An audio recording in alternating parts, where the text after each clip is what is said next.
And so for today we're going to be rounding off the story. Actually, last week I kind of mentioned this. I mean, I'm a little surprised to know that I wasn't entirely sure what I was going to be doing. But I had an idea that we would be creating our own myth in this session, but to be honest, I kind of couldn't figure out how to do it. Maybe there isn't time or something. But anyway, look, we're not necessarily going to be doing that tonight, but let's see how we go for time and so on. But I do hope that this evening's talk is going to be a little bit more spacious and give a little bit more time for questions and feedback, because I'm conscious that in the last few weeks we've been quite a lot of content to present. Okay, so as with all of the sessions, I'd like to begin by telling a story. And the story this week is another one from the Jatakas, and this is the story of the little stick collector, the Katahari Jataka, one of my favourites. This is Jataka number 7. I'm going to be reading it from the version which I have for my book. So this book here, White Bones, Red Rock, Black Snakes, which you should, all of the stuff that I've been talking about in this course, if you want to go further into it and explore it, all of that stuff and a lot more is all in here. So this is a slightly refined version of this translation. So this is Katahari Jataka, Jataka number 7. King Brahmadatta of Benares, with a magnificent retinue, was wandering through a park desirous of fruits and flowers, and he saw a certain maiden singing while gathering branches. Filled with desire, they consummated the act of love. She immediately felt her belly become heavy, as if filled with the thunderbolt of Indra. She told the king that she was bearing his child. The king gave her his ring as a token of parentage and instructed her to spend the ring on the upbringing if the child was a girl. But if it turned out to be a son, to bring the infant to the king together with the ring. Then he left.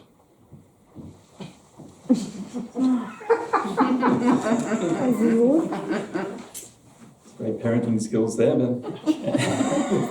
not really just yet. Now, the child was indeed a boy. He was brought up by his mother. When he was playing, the other children would tease him, saying, "No father has hit me." So he went to his mother and asked who his father was. She told him the whole story, upon which he begged to be taken to the king. Seeing her child's determination, she took him to the gate of the palace and had their coming announced to the king. They were summoned within. She entered, bowed to the king, and declared, "Your Highness, this is your son." But the king was ashamed before his court, and so he denied his own son. When she produced the signet ring as proof, he said, "This is not my ring." The mother boldly addressed him, "O king, I have no witness except for the truth. If this child be your son, may he remain in mid-air. If not, may he fall to the ground and die." She took the child by the foot and tossed him into the air. So the wonderful child, who was of course a bodhisattva, sat cross-legged in mid-air and sang in sweet tones, "Great king, I am your son. You should rear me, protector of the people. The king rears others, still more he should look after his own child." When the king heard the Dhamma thus taught, he cried out, "Come, my child." And he stretched out his hand, saying, "I myself shall rear you. I myself shall rear you." And though 1,000 hands were stretched out to save the boy, he descended into the king's hands and sat in his lap. The king made the child the crown prince, and the mother became the chief queen. So this is a to me very, very powerful and very beautiful little myth in miniature. And I'm not going to talk about all of the details of this story, but this was one of the first Jatakas that I read when I was studying this topic that made me realize that a lot of these very ancient kind of mythic motifs could be found in these stories. I won't go into, it's a very, very rich text and very rich story on many levels. But I won't go into too much detail, but I'll just notice the position of the two main characters, you know, the little stick collector who, you know, I mean, has nothing, right? I mean, she's just a little, girl or a maiden, young woman, wandering around collecting sticks, you know? And she's in nature, right? In the forest, part of nature, and singing. I mean, it's quite a charming image, right? You know, maybe she was collecting firewood for the cooking stove or something like that. And so when the king comes along, the king is the visitor to nature. Right? He comes from outside. So the king is a representative here of culture. Right? The king lives in a palace, not in a forest. And when that event is very reminiscent of many of if you're familiar with many of the Greek myths, where Zeus was, and various others, but mainly Zeus, were going around and impregnating various nymphs and so on in different places. And of course, it's clear from the story itself that there's something more than human going on here, right? I mean, she immediately felt her belly become heavy as if filled with the thunderbolt of Indra. Right? I mean, she knew that she was pregnant right away. So this isn't sort of describing just an ordinary sort of human act of love, but this is describing something which is has some spiritual dimension to it. And you may also notice that the judging of the child and suspension of the child is like what's known as the Caucasian chalk circle, which was one of the plays by Bertolt Brecht. And that story, and more closely to the Brechtian version, is actually found in one of the Jatakas as well, as an old Indian tale. But the Bodhisattva in that story ends up suspended in midair, not to touch the ground, not to see the sky, in between all, suspended between the mother and the father, okay? Not part of one or part of the other. So I'll leave this story there for now, and we may come back to it later. But the main topic for this evening is the topic of creative mythology. And I'm going to briefly recap the ground that we've travelled so far. In the first section, we covered the basics of mythology and looking at what they were and how they worked, and some of the basic points there. Myth is a sacred story. Myth is told by a people, not by a person. So there has a communal or a universal aspect to it. The great topic of myth is about the death of God, or alternatively about the arising of consciousness. Historically, the oldest myth that we have comes from before about 500 BCE, and it can be recognized by various archaic motifs, some of which we have discussed through the course. And younger myth, that is myth that comes from after that time, is self-aware. So the older myth has more of a quality of being spontaneous, organic. Whereas younger myth has more the quality of being consciously constructed. People knew what are the tropes of myths. How do you put together a story? And they put together those stories. In the second session, we looked at the suttas, and we saw that there are occasional fragments of older myths which are found in the suttas. We looked at a few cases of those. We looked at the Pali Jataka collection, the world's oldest, largest, and most complete source of ancient story. It's important to remember that not all Jatakas include old mythology, but some of them do. And we contrasted a fable which sets up a relatively straightforward black and white morality. This is right, this is wrong, and it's a story that has a conclusion and has a lesson to it. Whereas mythology tends to have an ambiguous moral.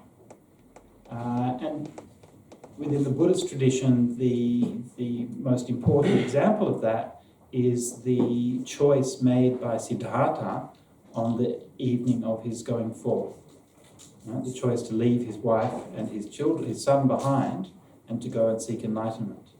And this is an ambiguous morality because there's a conflict, an irreducible conflict between his duties as a father and as a husband to look after his family, and his own spiritual needs to seek enlightenment.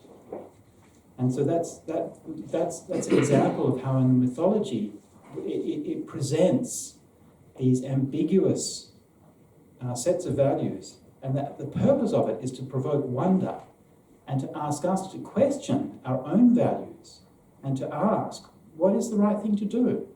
Not to give us an answer that says, oh yes, this is right and this is wrong. So again, this is not to say that one of these forms of stories is better than the other. It's just to say that they're different kinds of stories that form different purposes.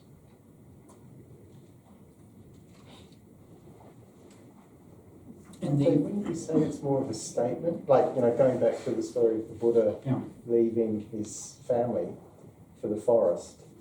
Isn't he making a statement in that, where he leaves? Because he's putting the spiritual life above the lay life. In terms of the Siddhartha's choice, yes, he's making a choice about what his value is, but then when we look at it, it's still problematic, right?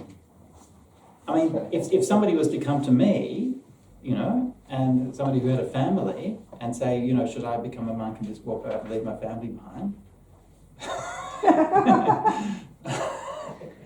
Right? And so the tradition wrestles with that. And so this is why in the telling of that story, every time that it's told slightly differently. And so the tradition sort of says all of the different ways of negotiating around that particular nexus, because it's irreducible at the end of the day. How can you say that it's right for the Buddha to leave his wife and kid behind? Right? Or the Siddhartha at the time. But on the other hand, if he didn't, then we wouldn't have Buddhism, we wouldn't have the Dhamma. So, yes, but you're quite right, like within an individual can make that choice, which may be the right choice for them, but the purpose of the story is to preserve the ambiguity. Okay, so the third session last week, we looked at the role in particular of gendered qualities in stories, the way that stories tend to associate gender with particular qualities. And I posited that these qualities are not, within the story, are not static, but are part of a character's growth.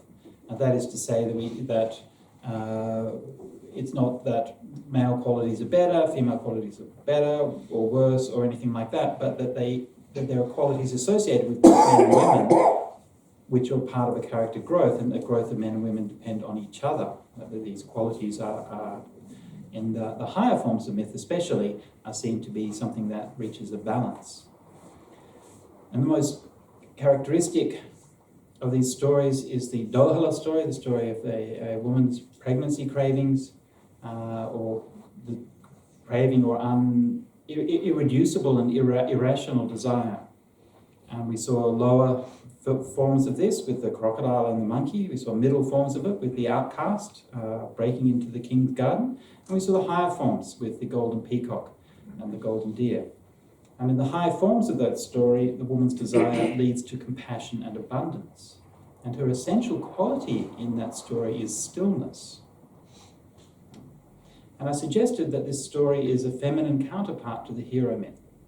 So whereas the hero leaves the home, like Siddhartha, travels into the wilderness, into the unknown, encounters obstacles, monsters, enemies, and so on, vanquishes them out there, and then eventually wins a prize, returns home with the prize. That's the hero's story. Feminine counterpart, she stays home. And the monsters are the monsters she finds in the home. And so her journey is that journey of stillness rather than a journey of movement. So this was from last week. Any thoughts or questions or comments on that before we move on? brief recap of the last sessions. Okay, so this week I want to look at creative mythology, which essentially is what we do when we've inherited these stories and ideas and so on, and then what we make of them. So people shape new stories knowingly using the tropes of old myth. I would say that the earliest creative mythology in the West is probably Homer's Odyssey. And if you look at the Odyssey as compared to the Iliad is earlier. And the Iliad has a much more straightforward narrative structure. Basically tells a kind of linear story of the events when the Greek forces went to Troy. Whereas the Odyssey has a very sophisticated literary structure where Odysseus is on his way home and his wife Penelope is in the home and she's doing her weaving. And she has her whole kind of story, which is similar to the Dogla story. She has to overcome the monsters in her home, right, who are the suitors who want to marry her and get all of her money. And she has to do that. She does that by weaving during the daytime and unpicking all her weaving at night. And telling them, oh yes, well, we'll get the marriage done when the weaving's finished. Yeah? And so she has to use her ingenuity and her persistence and so on to overcome those obstacles in the home, while Odysseus is on his journey, his hero's journey, trying to find his way home and going through, of course, many different events. And so it has a very sophisticated literary structure, which I think is created by a great literary mind, rather than being something which is just an inheritance from an oral storytelling tradition. In the Asian context, I would say that the new myth or the young myth really begins with the life of the Buddha.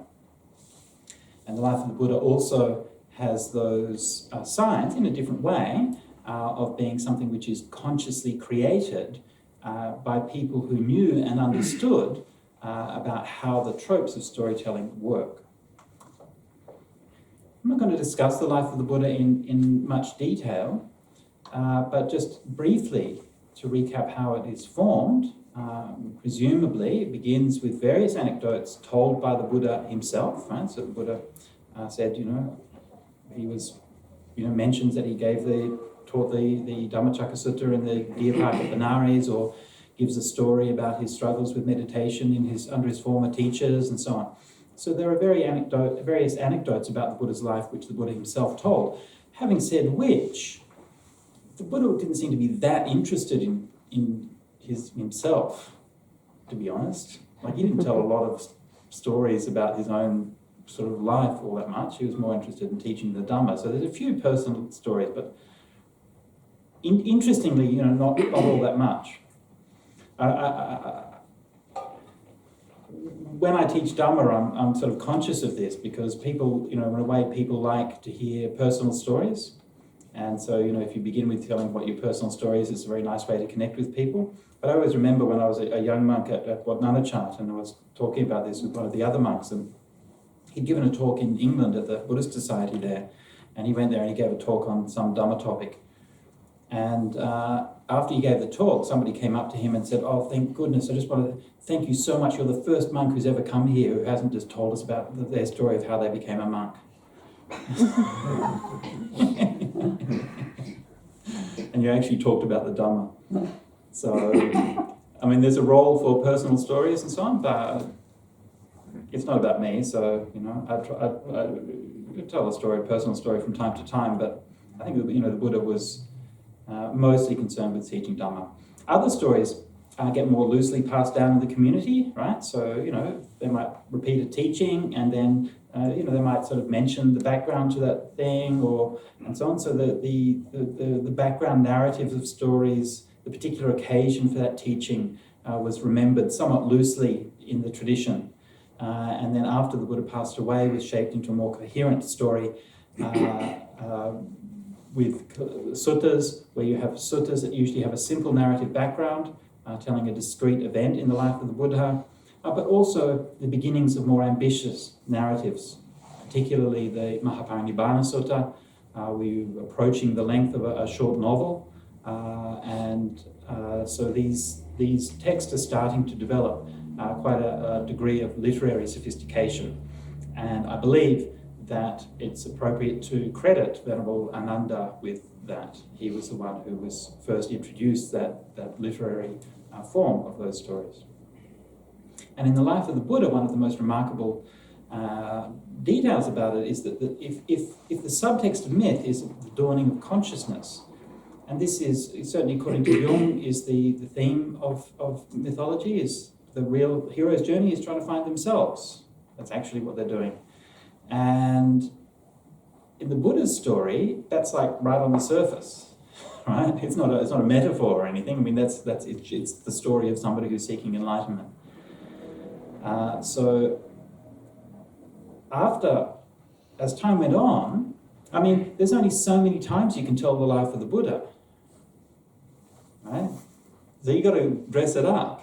This is one of the things in the traditions, right? You got to keep things entertaining, right? You got to have new stories to tell, and so the life of the Buddha was extended into the past through the device of adopting Jataka tales, and so giving the Jataka tales a framework, integrating them with stories from the time of the Buddha, and so eventually all heroes are the Bodhisattva. And this is actually said in the commentary somewhere that the hero of every story, in fact, is the Bodhisattva in his past life. So, and the mythology in the life of the Buddha didn't cease with the Buddha's death, but was extended after his death, originally with the account of the Second Council, 100 years after the Buddha, which tells of events and developments in the Sangha there, and then in later times to the various sectarian mythologies, which tell of how the Buddha established the Dhamma and how it then became established in these particular regions or these particular sects of Buddhism. So the best known of those secular mythologies is from Sri Lanka with the Dipavamsa Mahavamsa, where you have essentially a mythological tale in the origin of it, but then from a couple of hundred years after the Buddha, the story becomes essentially a history. Right? So the origin of it is in mythology with all of the mythic motifs that we've noticed before, and then it becomes essentially an account of history. And there are other sectarian mythologies from the different schools of Buddhism and so on, telling of how the Buddha foretold Dhamma would go to their particular area and so on and so forth. So this is the way that the different schools of Buddhism would find some kind of connection with the time of the Buddha through telling stories about that. Now, one of the, to me, very important or very kind of memorable insights about mythology was from a book called The Marriage of Cadmus and Harmony, which I borrowed from Giles. Thanks, Giles. I think I borrowed it from your place for like 6 years or something. Yeah, that's a long borrow. And by Roberto Colasso. Fantastic book. And he kind of suggests what actually might be the point of his book, like in about the last sentence of it, and just sort of suggests it in passing. But in the story is of how Zeus, there was a prophecy that Zeus would die. Right? Remember this idea that in one way or another, mythology is always about the death of God. So how is Zeus going to die? One of his sons would kill him, and of course Zeus was, a bit of a lad. So he had lots of sons all over the place. So which one is going to be the one that's going to kill him, right? And the suggestion was that it was ultimately Cadmus. Cadmus was the hero who was attributed with the introduction of letters into the cultural sphere in Europe. So the idea is that who is going to no longer do we encounter God in nature, in the spirit, in the life, but we read about God in books, and we've reduced him and we've imprisoned him. And the story in think of the little stick collector. Right? She encounters God in a very memorable way, right? And it's an experience. It's a happening. It's a life-changing event. Right? And this, whether you consider it as metaphor, or you consider it as a real thing, or whatever you consider it as, it's something which is a life-changing, dramatic, powerful experience. And that kind of language and that kind of way of talking about encounters with God is very, very common in the ancient world. So then whatever happens, Moses comes down from the mountaintop with the 10 Commandments on his stone slabs. Right? Moses goes up to the mountaintop and sees God up there. We don't have to do that anymore. We just read what it says on the stone slabs. Right? So God becomes redundant. And if God comes along later on, it says, no, there was a typo in that one. It wasn't really what I meant. Say, no, this is what it says in the book. Right? And so the experience of God becomes dismissed in favour of the received knowledge of God. And because artefacts like this remain constant through time, more or less, then you start to have a way that you can actually look at what were the facts in the past. And you start to be able to distinguish between what is the reality and what is the story about the reality. These are kinds of distinctions which was impossible to make before. And so the writing, writing was more influential in the European sphere than in the Indian sphere, that's true. But at the same time, we still see that same kind of thing where there's the mythology was before you could conceive of a distinction between fiction and history. And then later on, both of those two things emerge from mythology. Okay. Any questions on that? With that writing thing, Yeah. the difference between Europe and India, I think it was Mark Allen who said that there's evidence that writing in India was actually quite early, but in the religious sphere, they deliberately chose not to use the written word. Is that your understanding? I vaguely remember something like that. Right, yeah. And I'm just wondering if that's the reason is because they didn't want to pin these things down like this. Exactly, right? Exactly. Yes, I think that is likely to be the case. It's an area that there really isn't a huge amount of direct evidence, but I think it's certainly a plausible understanding. And you can imagine, right, that if you're in a monastery or something, and all that you'd ever done and all you'd ever known was that the monks and the nuns would memorize all the suttas and recite them and things and use that for your meditation and come together and recite them for your chanting. And then somebody comes along and says, hey guys, we just write it down. And you just have to write it down once. Everyone would be like, oh, come on, get out of here. This is the death of Buddhism, right? This is the end of our end of the thing, right? Because you no longer actually have to know it in your heart. You can externalize it and you can just put it in a book. Okay? So this is, you can imagine that surely there must have been a big kind of, and it's interesting like that in the Indian tradition, from King Ashoka and so on, shows writing from 150, 200 years after the Buddha, but fairly small amounts, right? Not whole religious texts. So we don't have actual full religious texts until later than that. And I think the Hindu tradition is later still, like the Buddhist tradition would have been the innovator, that we were the ones who actually introduced it. We would have been the ones who developed the technology to make it possible. But, it's still an ongoing process. The oral tradition is still important within Buddhism. Yeah.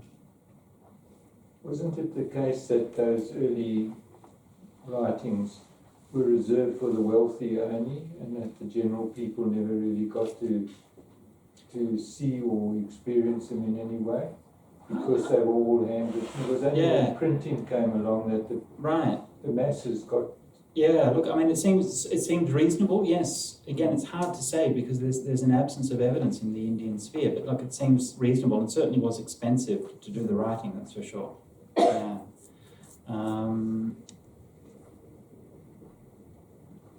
Yeah. Labour intensive, the material preparation was difficult. Excuse me, Bhante, how far back does go the Bhagavad Gita? So Bhagavad Gita, I'm not an expert on the chronology of Hindu texts, but typically I think if you'd ask a scholar, they'd probably say that there are estimates between 500 BC and 500 AD or So later. it's after the Buddha. Or before. But there are more ancient Indian but Mahabharata, which is very ancient. Well, Bhagavad Gita is part of Mahabharata. I'm thinking the Rig Veda then. You're thinking of the Rig Veda, right? So the Rig Veda is definitely earlier, yeah. Probably the Mahabharata existed in some form before the Buddha, but wasn't put in the form that we have today. One of the interesting things, which I haven't gone into in a lot of detail, is that in the Jatakas, there are excerpts and incidents from the Mahabharata and from the Ramayana, which are probably the earliest form of that story. Yeah. So the most likely, there was that oral tradition. I mean, in the suttas it doesn't mention Mahabharata explicitly, but it does mention like the itihasa, the legendary tales and so on. So presumably those stories were there, and then they were put into a literary form somewhat later on. And that role was by Valmiki to do the Ramayana, and similar to what Homer did in the sense of kind of inheriting the oral tradition and then shaping it into a literary form. But Mahabharata is interesting because a lot of the cultural assumptions and information in Mahabharata is actually quite archaic, but the literary form of it is somewhat late. So you would not call that creative mythology? I The would, Ramayana? yes. I would, yeah. But the Ramayana would be before the Buddha. The origins of the story, yes, but the exact form that it's in, put by Valmiki, was probably later. So you think it is not the earliest one for creative mythology? It would have been an early one for sure, yeah. But like I said, I mean, there's an earlier version of the Ramayana in the Jatakas, which is, it's interesting, right? I mean, it's fascinating to see a kind of short version of that story. It doesn't have the whole thing, but it does have quite a, it's very distinctive. It's definitely that story, right? It's not just a related story that has some similar themes, it's a version of that story. So, yeah, but see, this is the thing with Indian texts in general, it's so hard to date things. And the reality is that almost all of them, with the exception of things that were actually, treaties and poems composed by a person, most of them, they in fact were composed over a long period of time. They don't really have a composition date. So, but I have two things having, listening to the myths, I keep reframing them in a post-feminist modern way. You go back to that first story, the little sick lady, Right. and because it's also, you find it in the sutras about the warnings to women and being in forests, so, the assault of women would have been fairly Right. regular, if you like, unfortunately. And so his protection of his lineage, if you said, and the behaviour of men of influence throughout history has always been fairly prolific. So, Right, and it's documented in different cultures and Yeah, sure. So in terms of that patriarchal advantage, and so that kind of rescues that, because in any other story, the child's going to be disowned and he's going to have stones thrown at it. Right. And the second part is... sorry to come back, but that is interesting, and all of those things are there. I mean, obviously it's an uncomfortable power relationship that they have, right? Yeah. And that same story can be, depending on how it's told, right? I mean, often, especially in the Greek myths, it's just told as a rape. Yeah. It's not even try to hide it. In that one, it's not told in that way. Yeah. Whether the Buddhists tend to tell their stories in a bit more of a gentle way. Yeah. So. And you add the supernatural, which then lifts it above, Right. with the child being able to being a spiritual child in that sense. Yeah. So the second one, is the Buddha a myth? And the story of enlightenment. Well, in the Sorry if I... in the first lesson, Yeah. I made the emphatic point that when we talk about mythology in this course, we're not talking about what is true and what is not true. Right. That's a question for historians. So the story of mythology is to understand what does a story mean, not is a story true.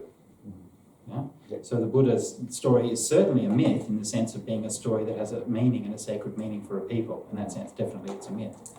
To what extent it's historically true or not, yeah. I mean, I touched on that in that sort of summary of the life of the Buddha. I think that many of the anecdotes and details told within the life of the Buddha probably represent what happened to him. But of course, a lot of the details and so on were added later. Yeah. I mean, what I do like about the story of the Buddha is it's a story of a spiritual path and enlightenment that I haven't found in any other kind of writings. As an artist, so to speak. Yeah.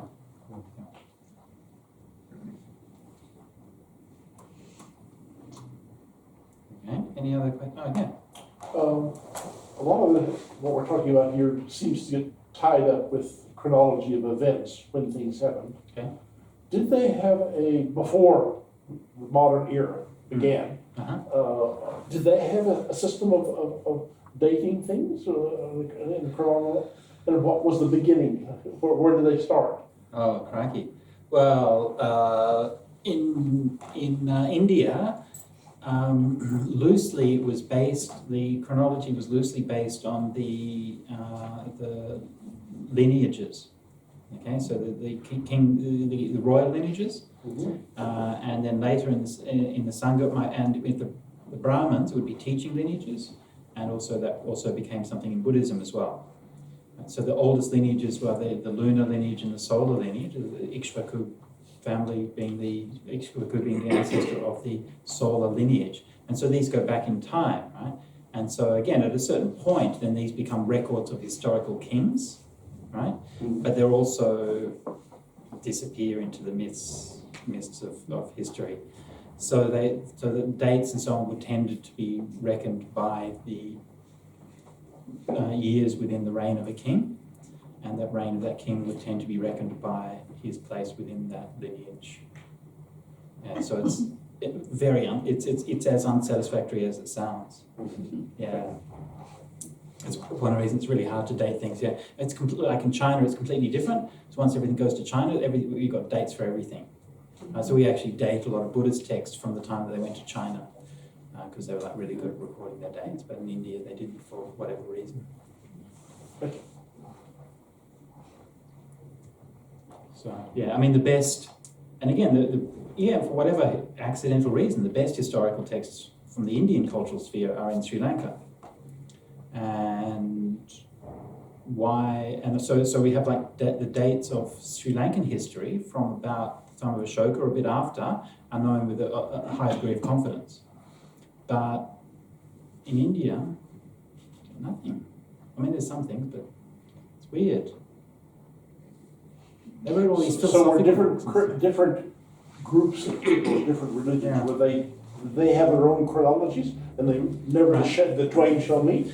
They had their own, no, not quite. That would be too easy. They had their own chronologies which kind of interrelated and connected with each other in weird and not always consistent ways. Yeah. Could have anything to do with the fact that Buddhism was essentially wiped out by the Muslims when they came through? It could be. It's hard to say. I mean, it seems likely that most of the Buddhist literature, at least, was actually already taken to Tibetan China and translated. Okay. I mean, obviously things were lost, but because you have things like sort of internal references, for example, right? So you have like a particular treatise might refer to a bunch of different other treaties. Most of the time, those other treaties exist. So it seems likely that obviously a lot was lost, but the main things were already taken to Tibetan China and translated. But yes, it could well have been the case that there were other histories and chronicles and things in Nalanda which were lost. Yeah, definitely. I mean, some of the later Tibetans had made some, Bustan and some others made some quite good histories, but not from the Indian. Okay, we good? Any other questions?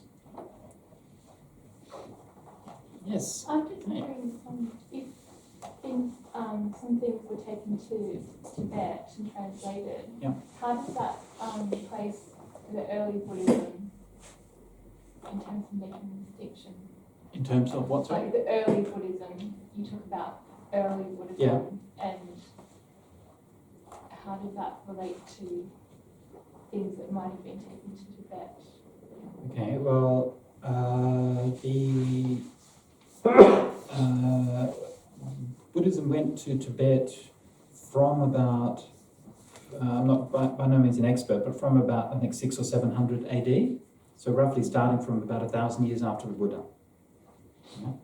And the main source of the Buddhism that went to Tibet was from Nalanda, according to the Tibetan's own story. Right? They say that they inherited the Nalanda tradition. And the Tibetan tradition was inclusive. Okay, so they tried to get as many things as possible, and they prided themselves on having a very complete collection of Buddhist scriptures. And so they collected scriptures over hundreds of years, brought them north and translated them, and they put a lot of time and effort and expertise into doing translation, so that modern reconstructions of a lot of these works are based on the Tibetan translations. However, there's a surprising gap when it comes to the early Buddhist texts.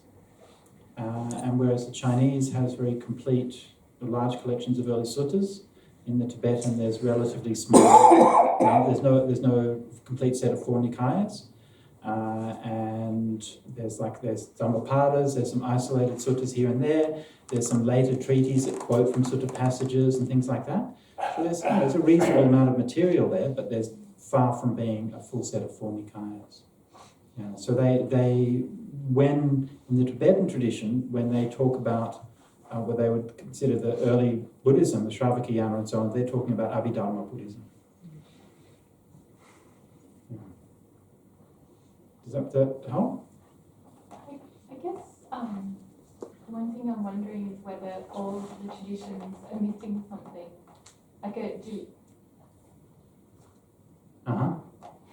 Are all traditions missing something? Yeah, so they've all got select Right. parts of. Well, this is the position that Master Yin Shun would say, that he said that the Pali tradition is a representative of the first 500 years of Buddhism, the Chinese canon for the second 500 years, and the Tibetan canon for the third 500 years. So you definitely get a better understanding of the whole scope of Buddhism in India. You have to look at the whole thing.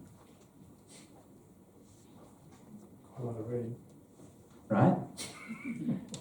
And when I say you have to look at the whole thing, bear in mind, nobody's ever read all of those things, right?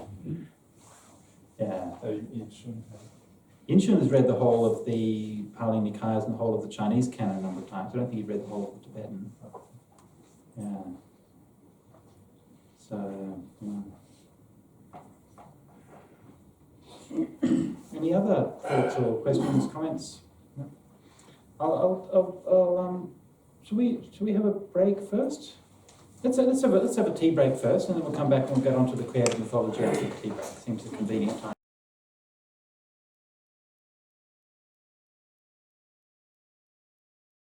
All right, so types of creative mythology. Well, hang on, before we go on to this, one thing that I haven't really talked about so much, and it's an interesting topic. I won't go into too much detail, but think back to the little stick collector, Katahari, right? We're wandering through the forest and singing. Right? What was she singing, actually? Right? Yeah. And the oldest stories and oldest mythology that we have right across the world mostly is all in verse form, and mostly would have all been sung. Before we had prose stories, we had verse stories. And it's interesting that even across that very different languages and different cultures, that those verse forms tend to have similar features. Like the line lengths and metrical forms and things like that tend to be quite similar. And there's something about the origin of these very oldest traditions, which you see in a very pure form in something like the Rig Veda, where they seem to spring from some form of divine inspiration. What that was exactly, who knows? Right? In the Indic tradition, The god Soma was a major source of divine inspiration. Right? Because you know who the god Soma is, right? Soma is actually an intoxicant. My goodness, you're saying that they were getting drunk and then going off and singing songs and doing poetry? The Indian, Yes. the Indian tradition. Yes. Soma, S-O-M-A. S-O-M-A, right? So that, exactly. So Soma, and the exact nature of Soma is not entirely clear. Most likely a Phaedra seems to be a good candidate for it. Phaedra being a kind of methamphetamine kind of thing. But, you know, maybe it might have been different things at different times, right? So anyway, so one source of divine inspiration might have been taking drugs, right? Yeah, this is where our religions come from. Yeah. Other forms, you know, maybe, you know, whatever kinds of rituals or practices and these kinds of things. But there's some kind of sense in which these things are felt to be not composed by personal individuals, but channeled from some kind of divine source. I was going to say, is that why the university Buddhist group is called Lotus Buds? It could be. You'd have to ask them. So this is the kind of thing like the oldest mythology sort of comes from this sense of divine inspiration, and there's many different stories about this. You know, there's the the oracle of Delphi and the stories of the origin of the Ramayana and so on. But when we come to the more modern forms of, when we're talking about creative mythology, we're not talking about the origins of that old mythology, we're talking about the origins of the new mythology, starting with, say, something like the life of the Buddha. And let's have a look at some of the forms that this takes. So I've already talked a bit about how the life of the Buddha was formed, but we're talking now more kind of in modern times how this happens. So one of the most common, most obvious forms is what we might call pious retelling of a story. A pious retelling, I'm just making these words up, so if you don't like it, that's fine. But pious retelling is a story that a tradition tells itself. It's often maybe for children, told perhaps in a quite simplistic way.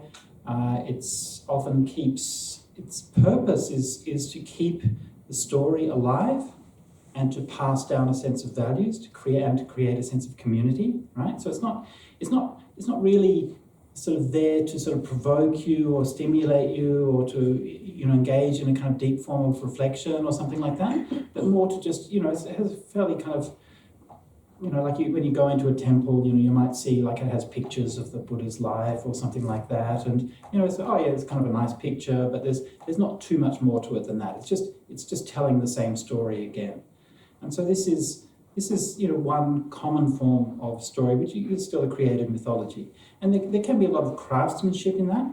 The paintings can be done very beautifully and so on, but there's not a lot of sense of depth and meaning behind what's being done. So this is a kind of a common form of creative mythology, which you find within the tradition. So the tradition keeping those things alive. Another form of creative mythology we might call artistic adaptation. And artistic adaptation is often done by people who they're not within a tradition, right? So they might not believe in it. But they're in some sense, they're trying to recreate something about that tradition that may be lost for themselves or for others. And it's contemporary. I don't mean contemporary in the sense of like today. I mean contemporary in the sense that it responds to the time and place that adaptation is set in terms of like the methods and techniques of storytelling or the values that are expressed in it and so on. And so that's an example there of it's a little bit small to see it very clearly, but that's Turner's painting The Golden Bough, which was the inspiration behind, or one of the was described in the book The Golden Bough, which I've talked about earlier. And so this depicts the grove at Nemi, where Aeneas had taken the golden bough and was using it as a gateway to enter the underworld. And so what Turner is doing here is he's not a devotee of ancient Roman paganism, right? He's not someone who believes that these gods are real necessarily, but it's not necessarily the case that he also kind of disbelieves them, right? I mean, he may be interested in them, and he may think that they're saying something meaningful, right? But he's trying to capture and convey some of that feeling of wonder about what's happening. And you can see, it's probably a little bit small to see clearly there, but it's a beautiful painting in the sense that there's something kind of hazy and distant about it. There's like a sense that something significant is happening. You can almost just make out here is the Sibyl who's holding up the golden bough there. And yet, some people are just kind of almost like hanging around and so on. So it's kind of relaxed, easy feeling. It's not like a formal religious thing. And yet there's a sense in which it's hinting at depths which sort of lay behind it. And so this kind of thing we find a lot in the European tradition, especially through the ages, like paintings. People pick up mythological motifs and paint them. I mean, a lot of times it was because it gave them an opportunity to paint naked women, and that was kind of the only excuse that they had for doing that. So people have various kind of motivations. Storytelling and things like that, where these things would be taken up and retold. So this is artistic adaptation it's another form of creative mythology. And of course it continues to this day. Then we have what Tolkien called subcreation. He described his own work as being called subcreation. And I personally am an old Tolkien fan from long ago, and I think Tolkien's work is unique and is a genre unto itself. He wasn't just retelling an old mythology, right, with drawn sources, but he wasn't just retelling an old mythology. He wasn't just sort of remixing things and imagining new things. But in a quite a deep sense, he was trying to recreate a lost mythology, because the ancient pagan myths of England have largely been lost. And he drew upon the Norse myths, Beowulf, and other things that were available to try to create something which would be meaningful, which could be as meaningful and as rich within his English tradition as, say, the Greek myths or the Roman myths. But of course, at the same time, it wasn't just sort of imitating or recreating a mythology, because it was also very deeply personal. It was his way of dealing with the trauma that he'd experienced in wartime, in the First World War. So it was quite personal in that respect. And it was also a way of relating, because he was Catholic, right? So it was a way of relating this mythology, which he loved, to Catholicism. And if you've read the Silmarillion, you'll know that the whole mythology begins with a version of the monotheistic story and the fall of Satan and all of these kinds of things. So he actually synthesizes pagan mythology with Christian and Catholic mythology.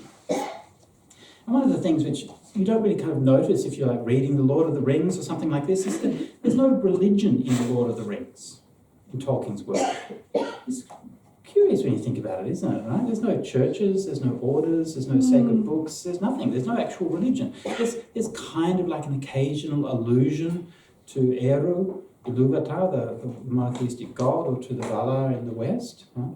But there's no kind of formal religious practices or doctrines or anything like that. Right? And I think that the reason for that is because it isn't about a religion, it is itself a sacred text. It begins, the Silmarillion begins with the act of creation and so on, and it's a version of actually telling the story, if you like, from inside religion. So it's a story of Tolkien and his personal attempt to express that story using the language of mythology, of religion, and in a way the death of God. The great theme of The Lord of the Rings, of course, is again the death of God, the withdrawal. The elves are going to the west, the world is diminishing, and all of the beautiful and magical things in the world are passing away. And so that kind of theme of loss and nostalgia and melancholy permeates all of his writing. And of course, again, it was very contemporary, right? It was reflecting what he was seeing in the English countryside around him. So where do you draw, when does a myth become a religion, and when is religion a myth? I mean, all the Yeah, good question, yeah. all the Old Testament stories that we all grew up with, Right. Noah's Ark and all Right. these stories, Adam and Eve and all of that stuff. Right. When you get recognised by the tax office. But I mean, Is it if you get enough following people? If Tolkien had enough people that all believed in his story, it would be a religion rather than a. Yeah, I mean that's exactly what happened with. That's how they founded Scientology. I mean, that's what he did. He was a science fiction writer, and he decided he's going to form a religion. That's exactly what they did. I used to look at The Last Breakfast and was on when I was a child. Very young, and I used to love it. Which one, sorry? The Last Breakfast, you know, with Jesus, the scene at the dinner. I'm not sure. Last Supper. Last Supper. Is it? Yeah. Sorry, I'm not religious, so I'm trying to understand why my grandmother was Catholic. I thought So she had read the wall and I thought, okay, he's supposed to be really good at what he does. But he's drinking in his last all those days, drinking and binging and having womanizing. I thought, how is that a religion? And I was a young kid, I used to stare at it for hours. Right. I always got addicted to things like that. Yeah. So I thought, okay, why are they putting this in the book? Why is it okay to do all that and still be something really divine? And that's exactly the kind of question which in the later in some of the mythologies you find like people actually asking, like in the Greek myths asking Apollo, how can you be doing this? You know, you've been going around having all these children with all these women there. You're supposed to be setting a good example. This kind of thing. So yeah. What's the one in the census that everyone puts down? Last. No. Jedi Knight. Jedi, yeah. Oh right, yeah. There's usually, it's nearly 100,000 people. Right, yeah. Which is which is more than probably the number of Scientologists in the world. But Jedi religion. Yeah. yeah. That's irony though, isn't People it? put it on the age, put it on That's the ironic. But they should be really counted under Buddhism.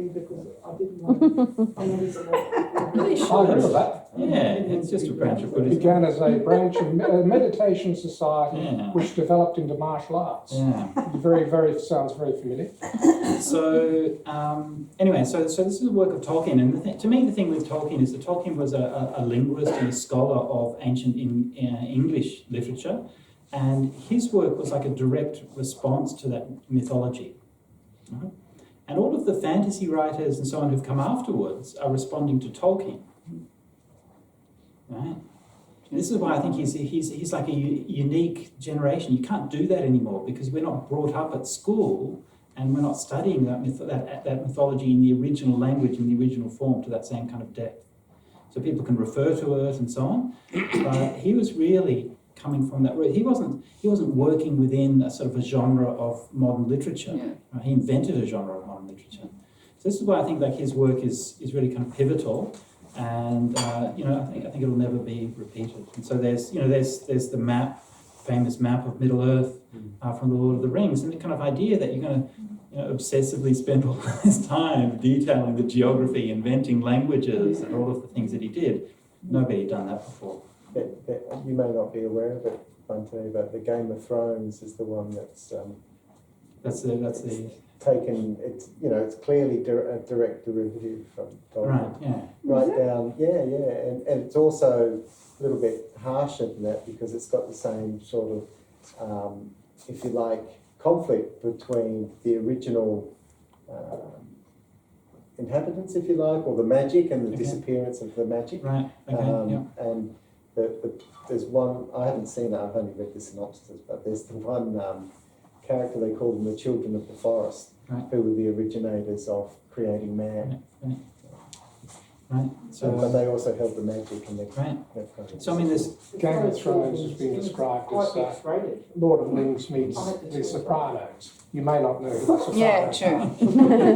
but they're a dreadful gangster movie, and you have think of the two combined: a dreadful Italian New York gangsters and Lord of the Rings. And you pretty well got throwing a few dragons, but they already have them. I mean, fair enough. But another thing which is also interesting, like Tolkien not only was drawing directly from the mythology, he was also drawing directly from his wartime experience, like in the trenches in the First World War. Mordor. And his, descriptions of like Mordor, but even in the Silmarillion, I mean, some of his stuff is like really, really dark and violent, he perhaps wasn't as explicit and so on, but a lot of it is pretty dark. Anyway, So my point here, this is a kind of creative mythology. Don't want to spend too long with Tolkien. Let's move on.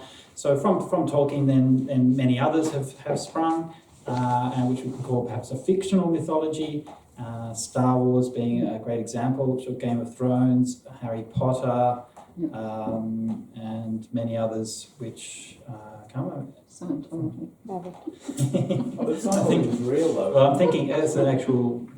Anyway, I'm mainly looking at the things which everybody agrees are fictional, and like the Avengers and the superheroes and all of those kinds of things. Now, so I mean, the history of this, perhaps you're familiar with it, but in case you're not, when around the same time that Tolkien was working, Joseph Campbell came up with his book, The Hero of a Thousand Faces, which became incredibly popular. And those two books sort of gained a long-term cultural foothold during the same period of time, right? Especially through the 60s and 70s.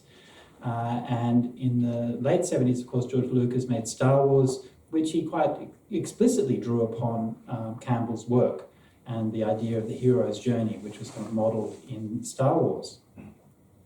And since then, subsequent to Star Wars and its phenomenal success, Hollywood then basically made that template for all of their blockbusters. And I can't remember the name of him, but somebody during the 80s wrote a sort of simplified summary of Campbell's hero's journey. And then that kind of circulated widely in the screenwriters and so on in Hollywood and became basically the template for writing a blockbuster. So if you're writing a blockbuster, you've got to kind of check that you've got a checklist of all the stages on the hero's journey that you've got to go through and make sure that if you miss it, you're looking in. And obviously this is problematic in a lot of respects, but you can see how far we've got from that original idea of the mythology, which actually springs from, a divine inspiration. It springs from real life experiences and expresses that through sort of an ecstatic poetic utterance. So these fictional mythologies, modern fictional mythologies, whether novels or films and so on, then they use Campbell's story as a template. They build some kind of lore as a backstory, so they might have languages, in the Star Trek, then they have Klingon, and we have a few of those on Sutta Central, so if you want to read the Metta Sutta in Klingon, we have that on Sutta Central.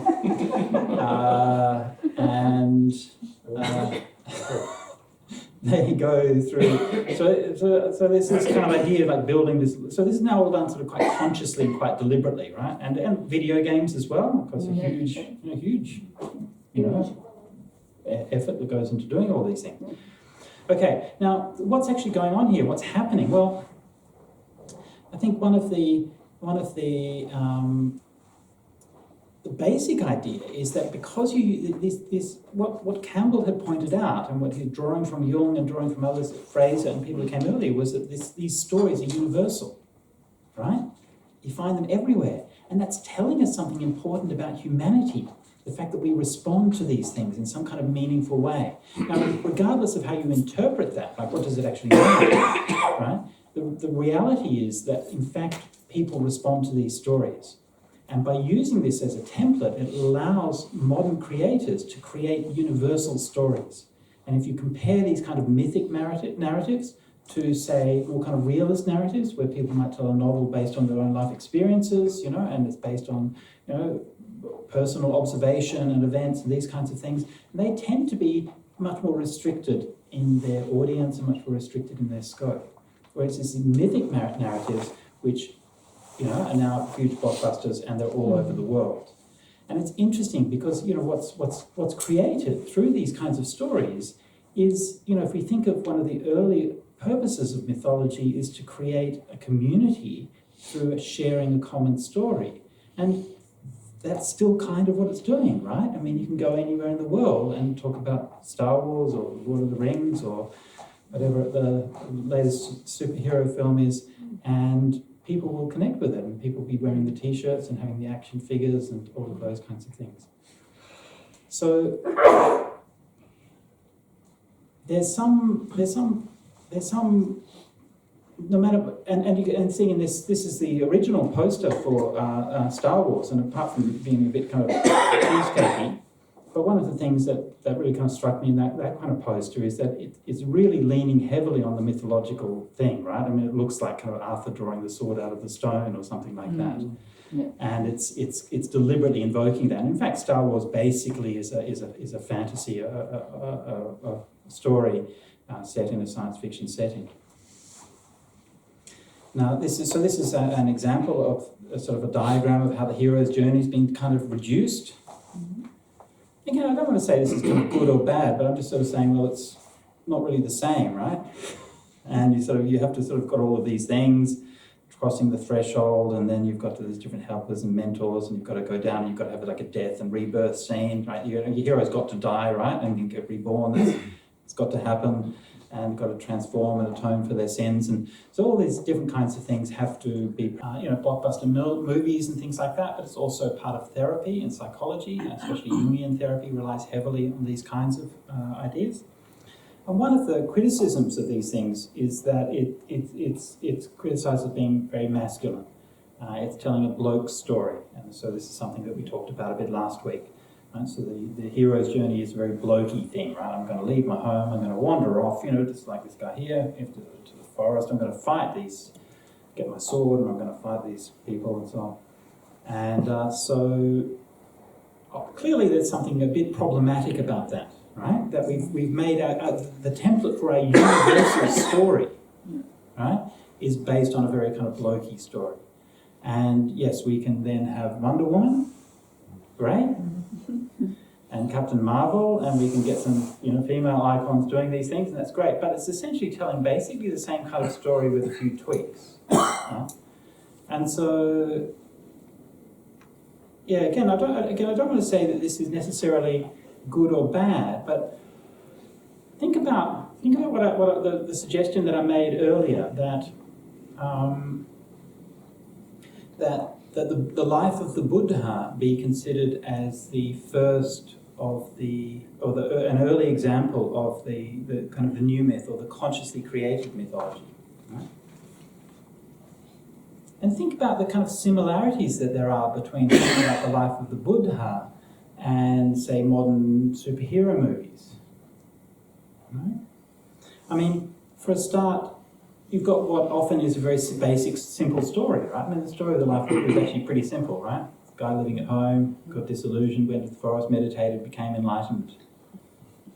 Right? And, of course, presented in such complicated ways. But an important part of that story is to then act as a authorization and as a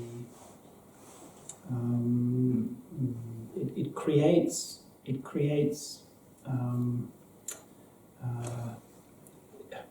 I'm just trying to think, what's my words? It creates significance for that community who's telling the story. In other words, the people who are telling the story are telling it for their own benefit. And again, I'm not trying to be reductive here. I'm not saying that they're only telling it for their own benefit, but you tell these great stories of the Buddha and all of these kinds of things. People are so impressed, and then you say, well, now that's going to raise some money to build a big stupa, right? I mean, it's connected with finance and real estate and institutional authority and personal authority and all of those kinds of things. And if you have a temple that has beautiful pictures of the life of the Buddha, then that's going to draw people in, and then you can have money and prestige because of that. Right? So in a sense, the Buddhist tradition has taken an ownership of that. And that ownership depends on the fact that the Buddhist tradition has been able to marshal a lot of resources to create the story at that scale. Right? So if you go to Anuradhapura and you see the incredible stupas that are there, right? I mean, this is a massive amount of resources that's been poured into that to create all the lives of the Buddha.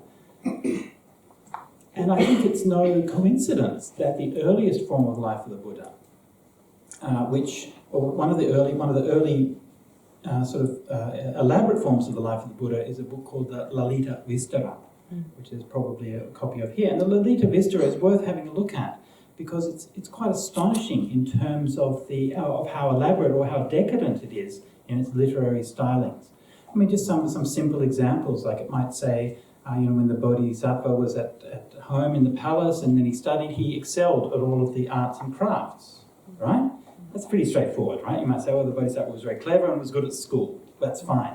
But the Lalita Vistara will list 4 pages the different kinds of scripts that he learned. And it will list for pages the different kind of languages that he learned. And for pages the different kinds of mathematics that he learned. Right? And it goes on and on and on with this. And that's just one section. And then it will go to another section. And all of these things are like that. And the amount of elaboration and so on is astonishing. Right? And so it's reached a point where the storytelling style has become incredibly decadent and the human story is lost behind it. And, you know, again, compare perhaps with, say, modern, superhero movies or these kinds of things where you have so much, special effects and all of the razzmatazz and things like that you don't have, where the humans disappear. Yeah? So this kind of idea that these consciously created mythologies, because they're used to create an institutional mass, right? It becomes a story that authorizes an institutional mass, whether it be fundraising for a monastery or whether it be profits for Disney, right? Then that story, the ownership of the story, the very scale of that story is what keeps the ownership of it within that big thing, because small monasteries can't afford to do that, right?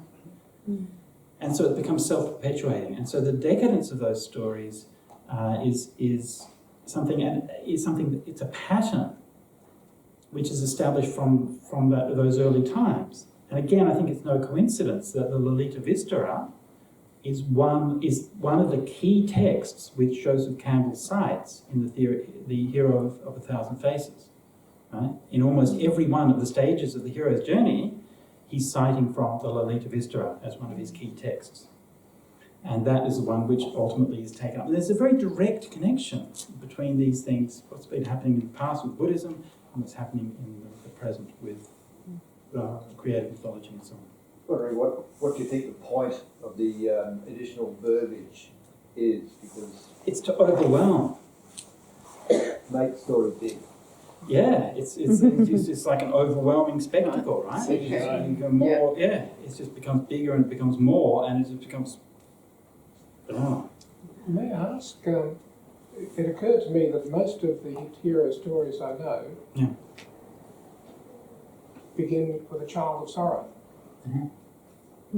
Absolutely, yeah. One of the stock motifs in the hero's journey, The child is a child of sorrow. Yeah. Martha, the orphan. Yep. Of course, Star Wars. The Buddha, his mother passed away. His mother died. And yes, and of course, Jesus, right? Sorry? Jesus. Child of sorrow. Yeah, he was born in a manger. Well, they were refugees. No, they were refugees. Yeah, they were going around trying to kill them all, right? Obviously of doubtful parentage, and How dare you? And Herod was trying to kill them all, right? yes, True. and the refugee is in the That's right, yeah. So, but yes, this is one of the classic motifs. Like, it comes back to that idea of like being in between everything. You know, so like the Buddha was born halfway between his father's home and his mother's home. Yes. In the forest. Yes. Yeah. Yeah. So you're like suspended, right? So then, when you're in that state of suspension, then you have possibility. Is that also in Sri Lanka, we don't hear much about the Lalita Vistara.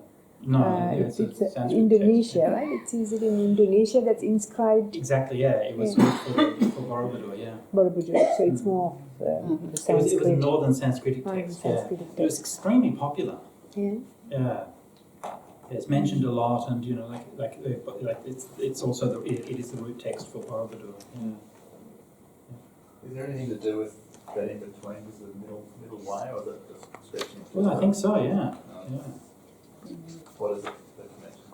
Well, it's the same kind of idea, right? That avoiding the two extremes. Yeah. No, I also say that the child, the person was lost. It's lost in the forest. It has to find something. The child, Moses and the bulrushes. Right. The child that's lost and found crying in the wilderness. And Hero's journey Is it the same thing as in Dante's Inferno? Oh, I don't know. No, it's going a different direction. You reckon he's going to, well, he's maybe doing the abyss, death and return part. The abyss and return part. Yeah. Dante's Inferno is essentially about a really bad drunk. Myself, in the middle part of my life, entered once into a thickest. Yes. And therein, when he kind of meets people and the ghosts and then, so it's really a big bad drunk. Right. History. Well, that would be the same as the. Can you take a Calvinistic so you would say, broadly speaking, a person with a lot of defilements. Because having found myself in the middle. Yeah, a lot of doubts. Dante's Inferno was a resolution of doubt. That's my, and I'm very, very familiar with it. I think I read it once, but I just can't remember very much of it other than that it was just a rather awful dream subsequent upon a person getting very lost. And it's... and in search of his beloved Beatrice. Yes, of course. Kind of lost. Jackie. What you were just saying about the stories getting very big and the humans have disappeared. Right. Actually, I won't go into that way. What I was going to ask was, could you look at the way Buddhism spread and other religions have spread around the world as having that modern story to tell when they get to areas that have maybe not moved into a modern... Absolutely, yeah.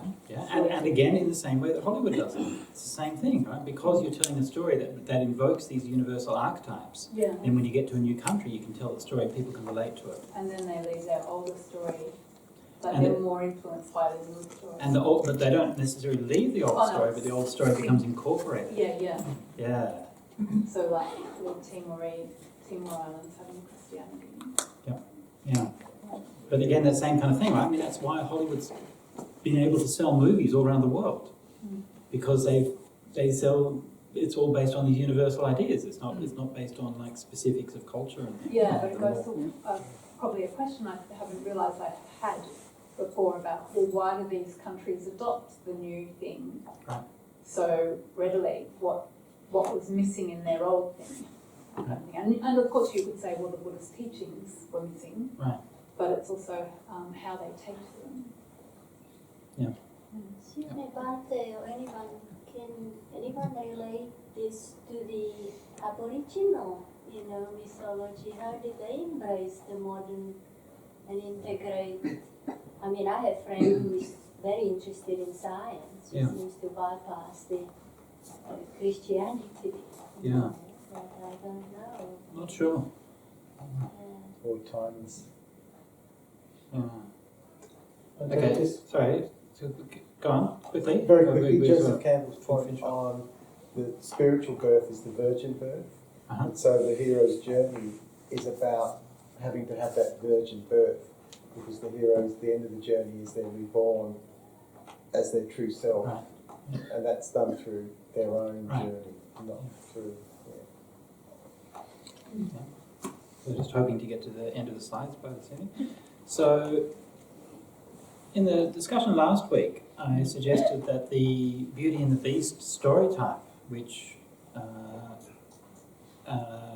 is an equivalent, like a female equivalent of the masculine hero myth, and this idea was from Marina Warner and others who have written on this.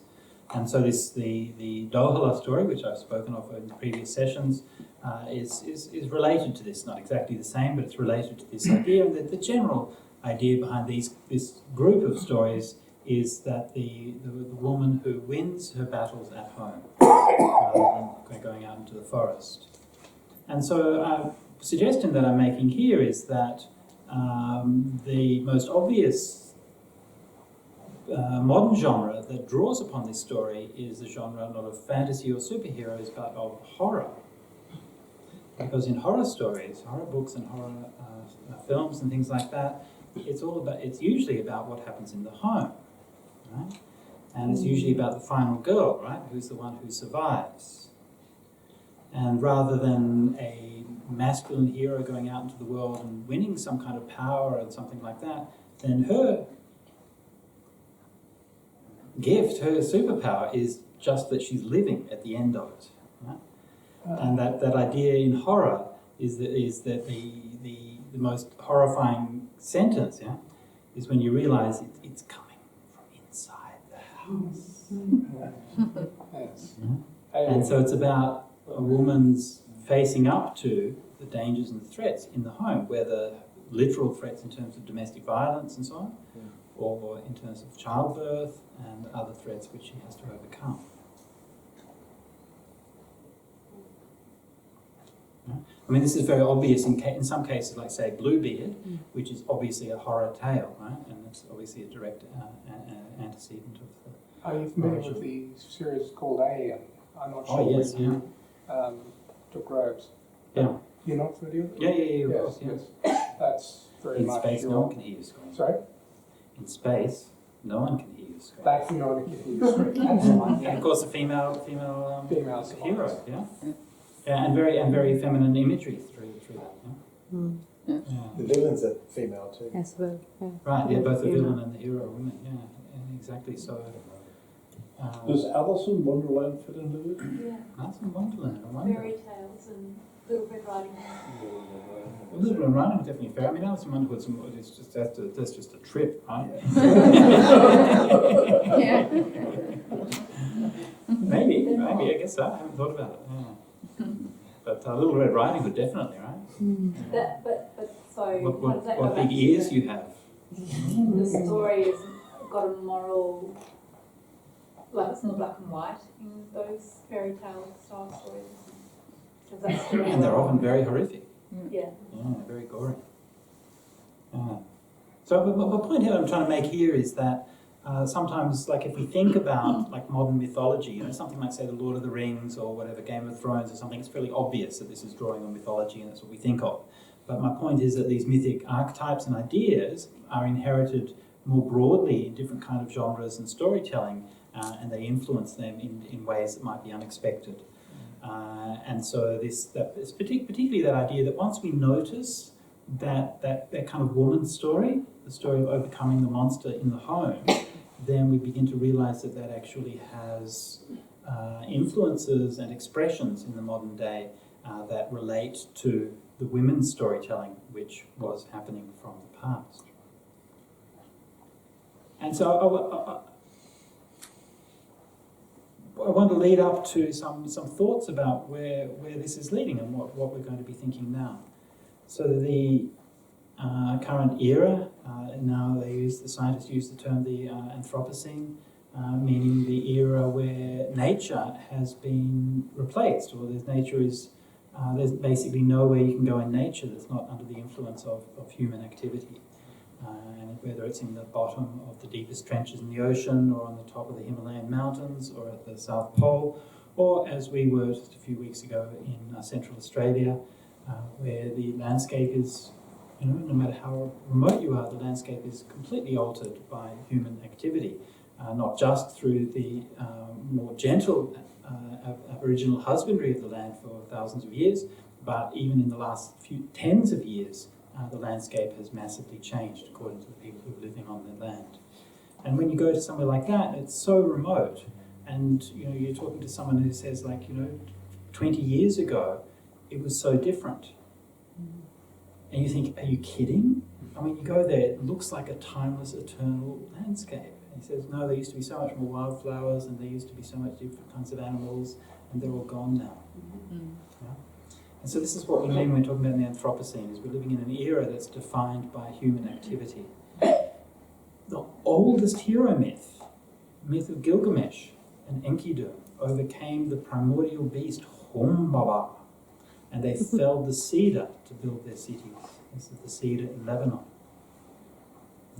That's the oldest of the great myths that we have. That's the point of it, to cut down the forest. Yeah? Now the heroes have won. They've conquered nature and we live in their world.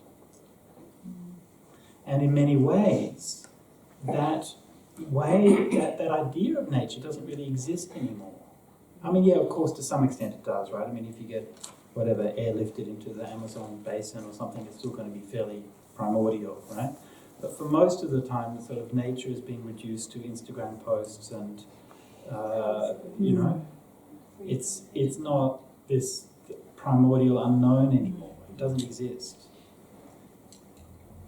And what are we conquering, right? I mean, these days, if you see like someone like Gilgamesh, you know, he was depicted with a. We saw his image last week with the holding the tigers that he'd killed, right? And in those days, that's an image of like an awesome hero, right? That it's wrestled with tigers and won. He's got like one tiger in either hand. It's like, right? And like the climbing of Everest. Right, climbing Everest and nothing. But of course, if you see that today, it's like to be like, you know, one of the Trump sons or something like that, you know, and it's a sign of not of heroism, it's a sign of being a complete asshole. So, what does that hero myth mean? Like, what have we got to conquer, right? I mean, maybe space, okay, but what actually role does that hero myth come? What would mean it anymore? If there's no more wilderness and no more monsters to battle out there, then the whole world is our home. Perhaps the story we need is of the one who finds a way to survive and to flourish at home in nature. So there is no outside anymore. There's only our home. And this whole world is our home. And those stories that we've seen, especially the Dohala stories, the story of Kema, the purpose of those stories is not to win a battle, it's not to gain a kingship, it's not to find a treasure, it's to create a covenant.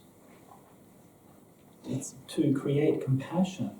It's to create an agreement and an understanding between humanity and nature that's going to allow for a mutual flourishing, because it is our home. And in those stories, this is very literal. Kema, the heroine of those stories, the princess or the queen, whose wish makes the story possible, and whose wish makes it possible for the hero to go on his journey. Yeah? Her name is literally the name of the lake that the geese come to stay in. Her name, Kema, is the sanctuary, yeah? And she is literally identified with that sanctuary. And so that story, the story of someone who lives, I think maybe we need to be putting a little bit more focus on that story rather than focusing on the story of the one who conquers. Cindy? And Bhante, here we're talking about in nature, but the great unknown is our own consciousness. Well, speak for yourself. But sure, fair enough, yes, of course. Buddha, Yeah. just to bring it back home, you Right. know, is the most valuable, because that's what he showed. Right. It was that journey, you know, there's the nature out there, but there's Right. the great unknown. Yeah. And I didn't go into that too much, but it is interesting that you know, I mentioned before that when Jars asked this question about the Bodhisattva makes his choice to leave home, right? So he has a choice between staying with his family or going and leaving home, right? And I said that nexus is negotiated in different ways, right?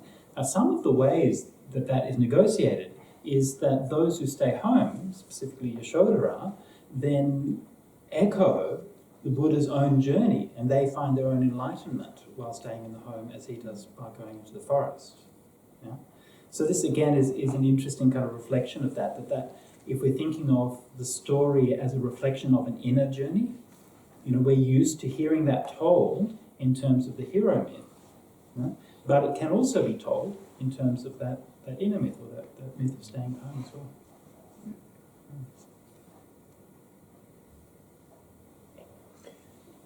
Maybe it's a bit like religion. We need new myths because the myths had a social function in the past, Yeah. in terms of the way society would become structured.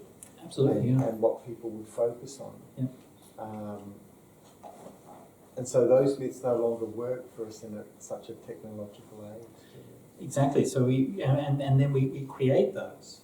Right? So we create story to give ourselves meaning. And if we, this is one of the reasons why I think like an overly rationalistic and overly sort of secularist approach to religion doesn't really work, because you dismiss all of the myths and say, well, that's not real, therefore I'm not going to bother paying attention to it, and then you lose that sense of kind of wonder. Yeah. So, but I agree, and it's one of the things that I'm interested in doing, and I wanted to sort of raise that question and for people to think about, like, what would we, as people who are interested in following the Buddha's path, what kind of creative response would we like to do with myths? And as I mentioned before, there are those different kinds of creative mythology, and they all have their place, right? And there's a place for getting some kids and getting them to do a colouring in book where they're colouring the picture of the life of the Buddha or something like that, right? And that's a part of that. But I think to think about meaningful ways that we can re-express these stories today, I think is an interesting challenge. I mean, this is something I've probably talked about far too often, but my own idea is I want to do a cyberpunk life of the Buddha, but I haven't done it yet, so I've only just started. So this is something, when I get some time, I got sidetracked by translating the Four Nikayas and stuff like that, so when I get that out of the way, then that's what I'd like to do. Gives you a lot of material to work with, though, doesn't it? Sure, yeah. Just my own personal experience, actually, my whole interest in spirituality comes from The Empire Strikes Back. Okay. Specifically, The Empire Strikes Back. Yeah. Because of Yoda. Because of Yoda. And that's when I started going, oh, there's something in this. Right. I was 14 or something like that. Yeah. So I was fascinated. And of course, Yoda modelled explicitly after a Buddhist monk. It was one of George Lucas's. Or shall we? Yeah. Yeah, actually, when you mentioned that Kema, the sanctuary story, that was really beautiful, I think, what you said at the end.